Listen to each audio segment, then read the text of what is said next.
Welcome to Tamara Tattletales. I'm Tamara, and I spill the tea on your favorite reality stars. Married at First Sight, Season 14, Boston, Episode 3674. Is it just me, or is this season a drag? Not because there's not enough drama, but because there's no couple worth rooting for. Like, while I want them all to be happy, I really don't want any of them to stay together. Like, it just feels wrong. Oh, and I have a little spoiler alert for you towards the end of this video, so you don't want to miss that.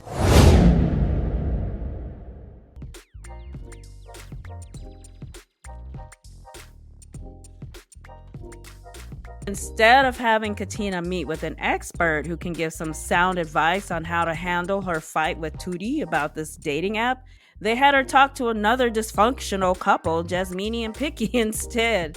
She told them about the dating app fight. She said she explained to Tootie that she felt disrespected by the way he presented the situation to her. He told her it's not about her feelings, it's about what she did. To the confessional cam, Katina said she needs to evaluate if this is something she wants and if this is something he might do to her again. Yes, he will. His bad temper is like a third person in this relationship. Picky and Jasmina asked what the current status of the fight was. Katina said he wasn't ready to hear anything she had to say because they were just excuses in his head. Picky said that sometimes when you're really emotional, it's hard to hear what that person has to say because they're just excuses. It's always gonna sound like an excuse. So Jasmina reminded her that Tootie said that he's the type to say things he doesn't mean when he's upset, even though that doesn't give him the right to be that way. I mean, can someone get Pastor Cal on Zoom, please? Because this is ridiculous. These two have been in a good place for 8 minutes, so this puts them in a position to give marital advice? Anyway, Katina starts crying while saying he is using this one thing against her, like, oh, I don't know about you now. She said, I'm a real person with real feelings.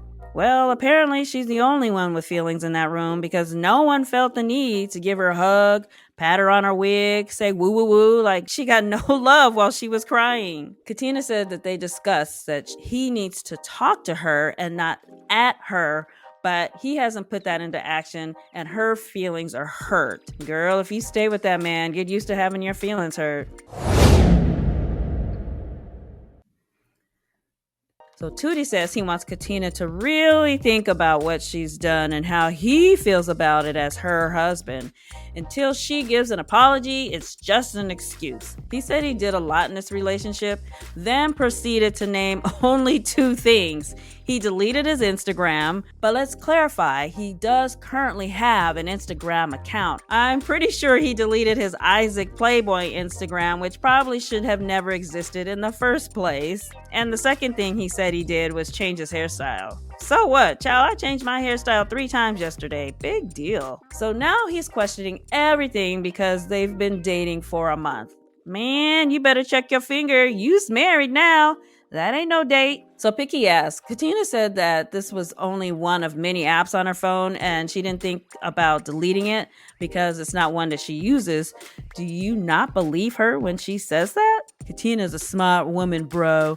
She knows what's right and what's wrong and what you should and shouldn't do. Let's be real, I've only known her for 30 days and gotta go with what I see. He said it's easy to log on and off an app. He knows because he used to do it all the time. So this is about him being afraid that he's getting played the same way women in his past got played by him. So since he wasn't committed to the women he used to lie about the dating app to, he's thinking that Katina isn't as committed as she has shown him over and over and over and over and over again. So Tootie said he's keeping his eyes open in case she's doing him dirty, which Picky responds, damn, that's the advice you got? Can we please get an expert in the house? Mark and Steve go to the beach to talk about their marital problems. Once again, these are conversations that should have included an expert instead of watching the blind lead the blind. We did get to hear Steve say that he has a pretty big savings. He contributes 3 times more than Noisy, and for now, money is not a problem. But of course, big savings is relative though. What does that mean? Does he have a year's salary saved? 2 years? We don't know. So while it's great that he has a nice savings, he loses me every time with his weird excuses of why he shouldn't work. He says if he has a full-time job, he won't have the energy to dream of a creative future together. If he gets a full-time job, he needs to know what the plan is. Like, buy a house? Does she just want nice things? Going on vacation? If I do that, it will stifle what we can create together. Man, you's a mess. So if jobs are so stifling, does this mean that she shouldn't work full-time either? Like, what are you saying here? Meantime, Mark says that he feels like he's gotten to a place where he cares about Karen, but not sure if it's enough to say yes on decision day. Noisy walks into the bedroom where Steve is sleeping to clown him about taking a midday nap. She's like, must be nice. I wouldn't know what it's like because I was working. Y'all, Noi is a low-key tootie. She has a vision in her head of what a husband should be, and she ain't budging. She wants him cleaning the house, cooking her meals, and bringing home that paycheck, and is gonna give him hell until he conforms. Later, we see them at a pet grooming place to wash Noisy's dog, Sushi. Now, Noisy seems to think that having a dog is a good way to see if Steve is ready to have kids. Since when is washing a dog a litmus test for having a child? So we watch them wash, blow dry, comb, and put a cape on the dog. I mean, this was must-see TV at its best. Later, we see them taking Sushi out to pee and poop. I guess Sushi was more exciting than them this episode. Like, why am I watching a dog take a pee on a show about marriage? To the confessional cam, Steve says that he has formed a bond with Sushi and he has taken on a lot of responsibility for the dog, and he wishes he received some appreciation for it rather than just expectation. He's also concerned about her allowing him to do more of the cooking and cleaning. He said just as she's concerned about his employment status, he's concerned about how she's going to contribute to the relationships. I hear you, Steve, and you're not wrong, but what exactly do you plan to do to fill your days, sir? So they're sitting in the kitchen discussing the chores that need to be done. The bathrooms need to be clean and she needs to do her laundry. So he says, let's split the bathrooms. You do one and I'll do the other. She says, I'm going to do my laundry. It's going to take longer to do that. So you should do both bathrooms. The majority of the time, the laundry is in the machine. She's acting like it's like the olden days where she has to go out to the river to wash her clothes. He's like, you hate cleaning that much? Yep. Okay, so will you take on Sushi duties if I'm going to clean the bathrooms? I'm busy working. Girl, you need to stop with this passive aggressiveness. Either you accept him for the vagabond that he is, or you don't. He says, fine, we can keep splitting the sushi duties and split the bathroom duties. Perfect. Pleasure doing business with you. No, I think you should do it all while I'm working. That's not the right play here. And you can kiss my ass. Ooh, getting fiery on a Saturday morning, huh? Now, Steve took that comment in stride. According to Noisy on After Party, she said that's how they joke with each other, which is why he wasn't fazed by it. But I don't know. I think she meant that one. Now, to the confessional cam, she said it's always a conversation about what I'm not doing, but it's never about what he's not doing, so it makes me nervous. Other than not having a job, what else is he not doing, Miss Noisy? Later, we see them on the spy cam talking about moving in after decision day. Noisy is saying that she doesn't want to move in together. She's not ready, and Steve keeps asking why. We're married, why wouldn't we live together? And she keeps saying, what's the rush? Okay, Miss signed up for a reality show where you get married on day one. What's the rush? Honestly, I can kind of see both sides here. Steve feels like if they stay together, they should be together as husband and wife. And I'm sure splitting the bills will help his savings last longer. However, Steve is not giving Noisy a sense of security. She needs to know that his plan isn't for them to live on the road in his car indefinitely. So we see Noisy meeting with her sister, and Noisy is complaining because Steve wants her to split the house duty, but she feels like she shouldn't have to since he's not working. She said that he keeps telling her that he needs to know what her plan is before he decides what his job plan is. Her sister said, I don't know you to ever date someone like this, like someone who didn't have their stuff together.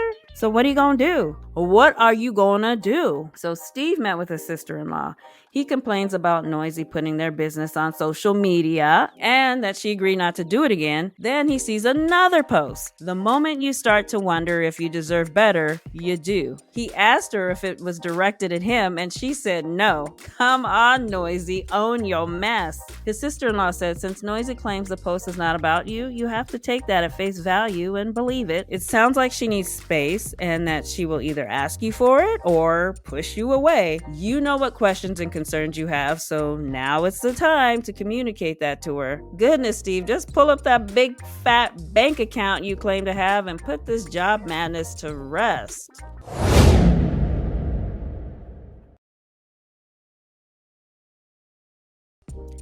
They show Picky knelt down in the living room, biting into a dog cookie. What in the pet smart is going on here? He said, if it's good enough for Feeny, it's good enough for me. Well, Feeny also sniffs other dogs' butts. You gonna try that too? So later, Picky says that he learned that Jasmina does not know how to drive, so he decided to put her driving knowledge to the test by asking her some driver's ed questions and wants to encourage her to get her driver's license. Now, he also mentioned that right now she depends on him to run errands and pick up Feeny and drive her places.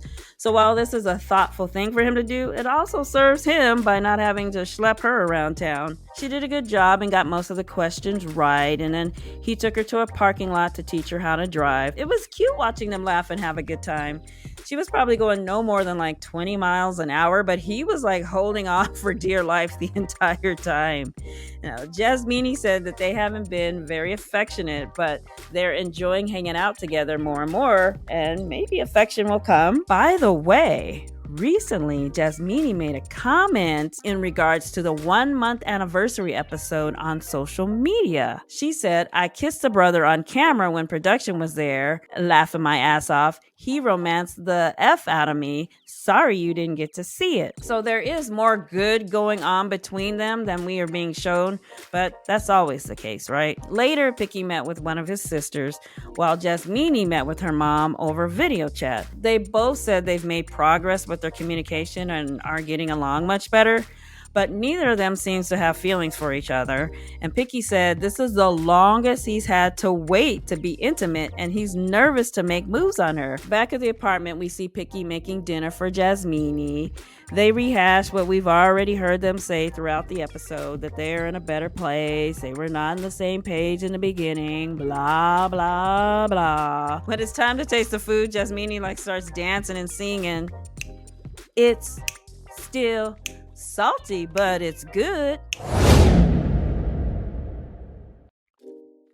We see that Mark borrowed Jose's whiteboard from season 13. He wants to use it to add structure and balance to the relationship. Karen liked it and was very receptive to it. They talked about meal prepping and scheduling a time to watch a movie. Want to watch a movie? Want to watch a show? To the confessional cam, Karen says the problem with Mark is that he's an only child. So when it comes to doing things, he's like, this is what works for me and this is how I want to do it. But to her, this whiteboard situation means he's willing to schedule time for her, and she loves that. Later, they show them grocery shopping. Mark said their budget is $150, but in the meantime, Karen is putting everything she sees in the cart. He's like, we have a budget of $150. She's putting all these vegetables and fruit in the cart. I'm not working now. We have a budget. We need to stick to it. So Karen's all over the produce section. Do you want a sugar watermelon? They're not big enough. Then she grabs some corn, pulls back the husk, and takes a bite. Okay, Farmer Jane, who does that? She's doing too much. Remember the easy button? Well, Mark became a no button. Do you like spaghetti squash? No. Honeydew melons? No. Cantaloupes? No. Pears? No. Butternut squash? No. Pickles? No. Ever try a rambutan? No. Eggplant? No. Bacon? Ooh. To the confessional cam, Karen said she used to tease her girlfriends who dated or married men that she calls chicken finger men.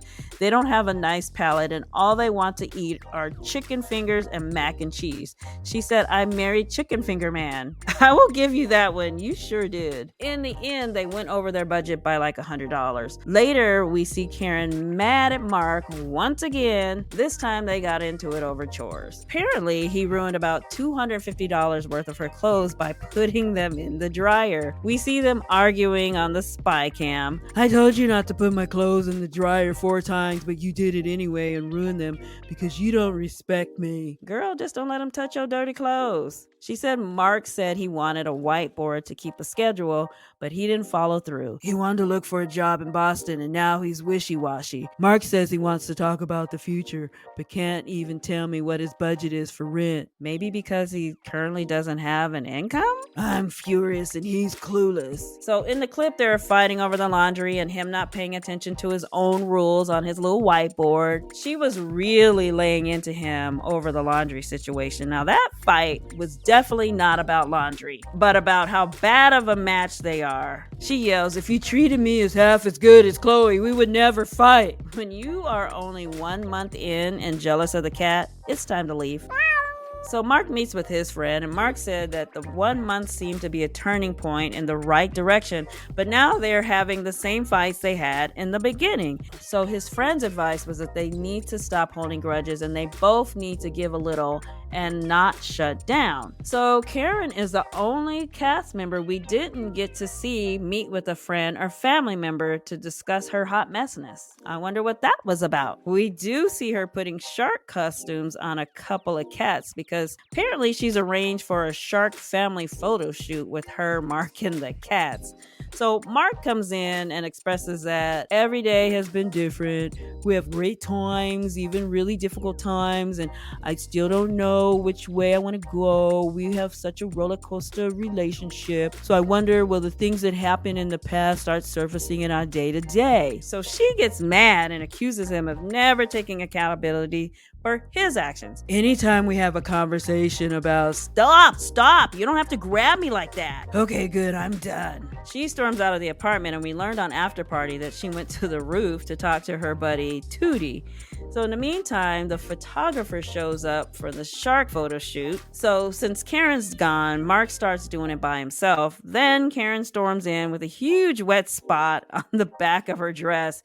It's like, show me that you peed on yourself without telling me you peed on yourself. So she starts packing her bags to go to her own apartment, but what she really wants is for Mark to stop her, which he did by telling her that he wants her to be in that stupid shark photo shoot. So they have their little photo shoot like absolutely nothing happened, and all that fighting was just a waste of time and energy. So we see them talking in what looks like cell phone footage. They explain how they resolved their dating app situation by talking it over and understanding where each of them are coming from, blah, blah, blah. But whatever with that, I have a little spoiler alert moment for you. So if you don't want to see it, fast forward to the end of this spoiler alert card. So this is really more of a spoiler alert confirmation. MAFS fan noticed that Tootie has a neck tattoo in that video. However, he did not get that tattoo until after decision day. So in other words, production most likely realized that they didn't have any resolution footage of that big blow up fight and asked them to tape this clip after the season was over. Also, I noticed the odd angle of the camera. It's as if they're trying to hide the background so we can't tell that they're not in their shared apartment. So what I'm saying is it looks like they stayed together after decision day. But if you follow my channel, you knew it because I already told you that. So later, Tootie sits down and talks with his former coach about their relationship, and once again, he tells the dating app story. So his coach's advice was to watch what comes out of your mouth. It's okay to be mad, but it's about how you let that anger out. Deal with it and let it go afterwards. Katina meets with her friend, and of course, she shared the dating app story again. They talk about this dating app fight as much as social media has been talking about that Will Smith slap. Enough already. Her friend's advice was to have fun because she's beautiful, fun, and smart. You married a stranger too, just have fun together. Worst advice ever. Tell your friend she deserves not to be yelled at and demeaned. Run, Katina, run! Again, where are the experts? So they give each other a hug, and the friend jokes that this is more action than you've been getting from your man. She tries to tickle her, I think, and then Katina straight up falls out of the chair onto the ground. Like, that was so random. Later, we see Katina making dinner for Tootie, Taco Tuesday. This is something that she used to do with her girls, and she wanted to share it with Tootie. They sit down to eat, and Tootie says, "When you was younger, did you get in trouble a lot at school?" She said that she didn't like school and that she did get in trouble one time. They tried to suspend her for it, but her mom wouldn't let her because she would just be at home, like, sitting around watching TV. So the school locked her in a room for 2 days. Is that even legal?